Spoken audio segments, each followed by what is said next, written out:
Well, hello, everyone. Thank you so much for joining us for yet another edition of the Lives and Lessons Learned of 100 Christians. Today, we're doing a gentleman named G K Chesterton. Gilbert Keith Chesterton, 1874 through 1936, was an English writer, journalist, philosopher, and Christian apologist whose output and paradoxical style left an indelible mark on literature and theology. Known as the Prince of Paradox, he penned over 80 books, thousands of essays, and countless poems, wielding his pen like a sword to defend faith, reason, and joy against the skepticism and despair of his age.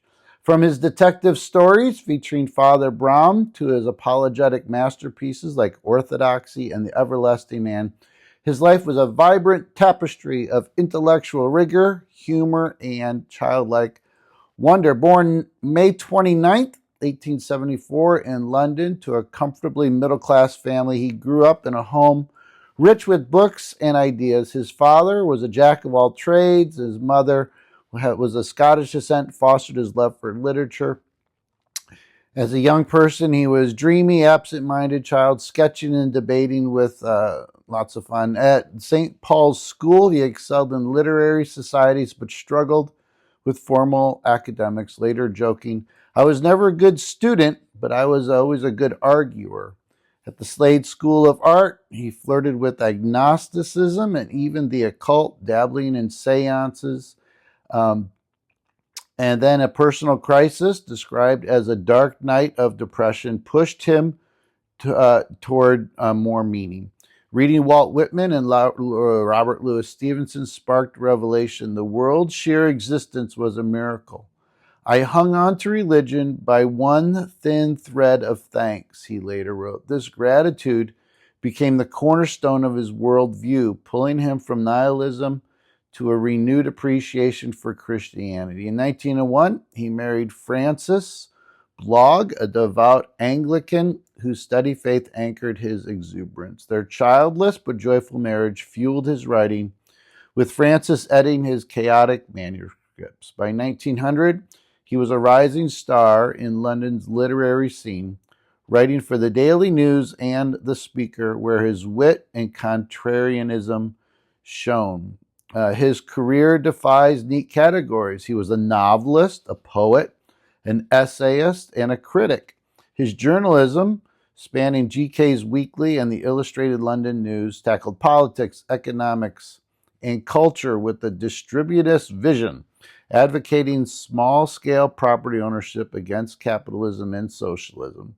His Father Brown Mysteries, the series that he wrote, used a humble priest detective to explore human nature and divine grace, proving truth often hides in plain sight. His apologetic works, however, cemented his legacy.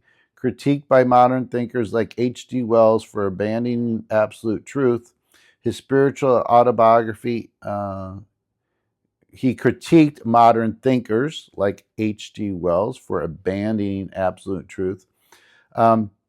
His spiritual autobiography defended Christianity as the romance of reality. He debated giants like George Bernard Shaw and Bertrand Russell, earning respect for his genealogy and razor-sharp wit. If I were not a Catholic equipped, I would be a Catholic. His 400-pound frame, oh my gosh, cape and sword stick made him a caricature, but his warmth disarmed critics. He died June 14th, 1936, at age 62, whispering to Frances, "The issue is now clear. It is between light and darkness, and everyone must choose his side." So what are the lessons we can learn from his life? See the world with childlike awe. Existence is a gift. I like that.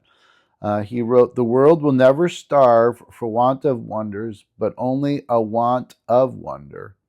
Thank God for the miracle of being." So today, counter cynicism with gratitude. Marvel at the sunrise, family, or a good meal. Awe fuels faith and resilience. I like that one. Humor disarms opponents and reveals deeper realities. He wrote, "The Christian ideal is not been tried and found wanting. It has been found difficult and left untried to expose folly. In divisive times, use cleverness, not rancor, to engage skeptics. A laugh can open hearts to truth." Another lesson: truth often lies in balancing opposites, reason and faith, freedom and tradition. He argued Christianity is fiercely sensible, yet wildly romantic, uniting logic and mystery. So we need to embrace the complexity in the debates. Reject false binaries for nuanced faith. All right.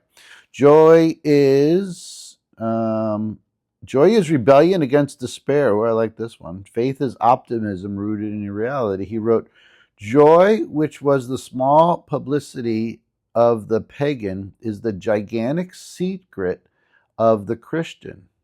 Laugh through poverty and illness. In anxious cultures, which we have today, for us today, in anxious cultures, radiate hope, celebrate life's goodness as a witness to God's presence. Ordinary people hold profound wisdom. Elitism breeds error. Ooh, I like this one. Father Brown, the character in his story, solved crimes by understanding common sinners. So for us, value everyday voices, neighbors, workers, over cultural elites. Humility uncovers truth. The last lesson: words shape culture. Wield them boldly for what lasts. He penned thousands of essays to defend faith, family, and freedom, influencing folks like C.S. Lewis and J.R.R. Tolkien. So we can use our platforms, blog posts, talks to share truth winsomely. Small words can spark big change. All right. His creed that he wrote in one of his books: "The true soldier fights not because he hates what is in front of him, but because he loves what is behind him." His legacy lives in the Chesterton Society's GK weekly reprints and ongoing Father Brown adaptations. In an era of polarization and doubt, he beckons rediscover wonder, wield wit, and love fiercely. As he said, "The world is not lacking in wonders, but in a sense of wonder. Will you see it?" All right. Thanks so much. Take care. God bless. Bye.